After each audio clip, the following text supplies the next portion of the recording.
Hi, welcome to ADM 320.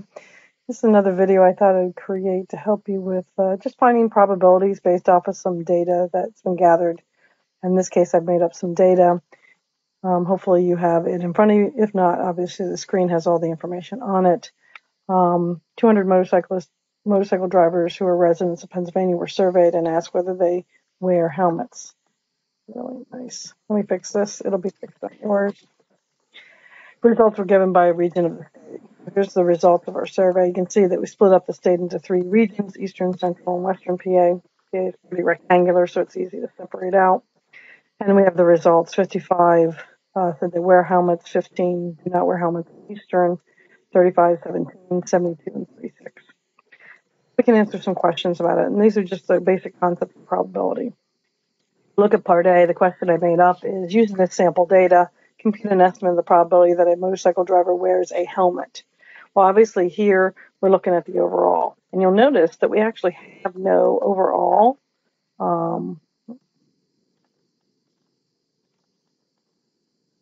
totals anywhere on the page. So probably the first thing we should do is use our auto sum feature to get some totals. And so we'll just name them. Do an auto sum here. Once you've sum, it always guesses what you want to sum, and you'll see here that it's automatically saying, hey, we want to sum these two because it's the only two that it sees with numbers in it right next to the cell that you're referencing. So if you just hit enter, it'll do that, and that makes sense. 55 plus 15 is 70. Now you can do that on every one, or you can actually put your cursor on the lower right hand corner and drag down, and what it does is it copies down the formula. And since the formula was originally referencing, if you see up here, originally referencing sum of C6 to D6, you'll see that when we copied it down, all it had to do was adjust down another row. So instead of C6 to D6, it's doing C7 to D7.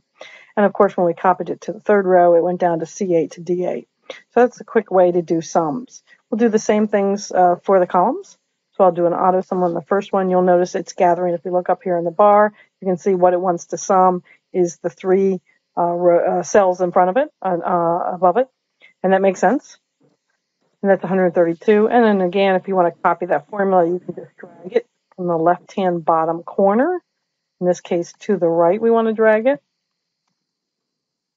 Well, actually, I take that back. It only drags down. I don't want to drag down. So I would just do a copy feature. So if you right-click and you hit copy, and you go over to the second cell and you do a paste, and this is the paste feature right here, you'll see that it'll paste it over for you. And now we want to check and make sure the totals match.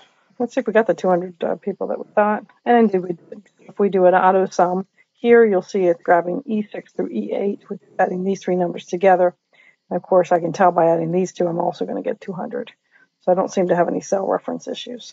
So a lot of times data comes to you, there's no totals on the columns and rows. So if you need to do so, I would initially say do the totals, get those all done, because now you're ready to answer the questions. So if I want to use the sample data to compute an estimate of the probability that a motorcycle driver wears a helmet, then I need to know how many total are wearing a helmet. And you can see right here, we've already totaled that. There's 132. So I'm going to use a cell reference to do that. Every time you want to start a formula to answer a question, you want to start out with equals. So I'll type in equals. I'm going to reference cell C9. I'm going to divide that cell by the total, which is 200. And you can see in there, I'll get the probability. And the probability, it's only 2 decimals. I like 3 on probabilities. So 0.660. It's about 66%, obviously. And this is based off the sample data. The second question is, what's the probability of a motorcycle driver wears a helmet by the regions?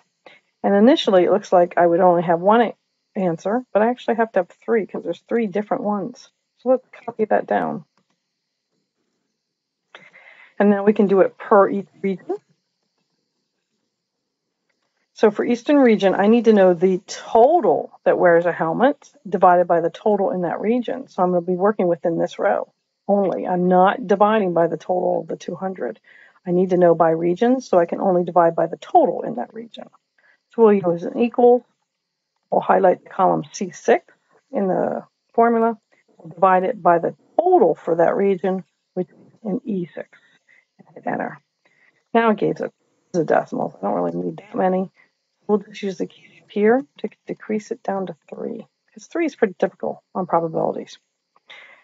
And now we can do the same thing for the other two. You can either do them individually, or if you remember, if you have cell references, you can actually drag down and then just check and make sure it makes sense. If you click up here in your formula bar for Central PA, you'll see indeed it is taking the blue cell, which happens to be 35, and dividing by the 52, which is what we want. If we go down to Western PA, and taking 42 and dividing by the 78.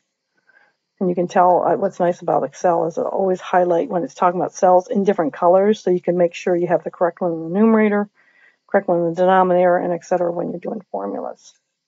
So once you hit enter, you actually see that you have the answers, all of them. And that's all it takes for probabilities. The key is reading the question and making sure you actually understand the question. This one was asking overall. The second part was actually asking by region.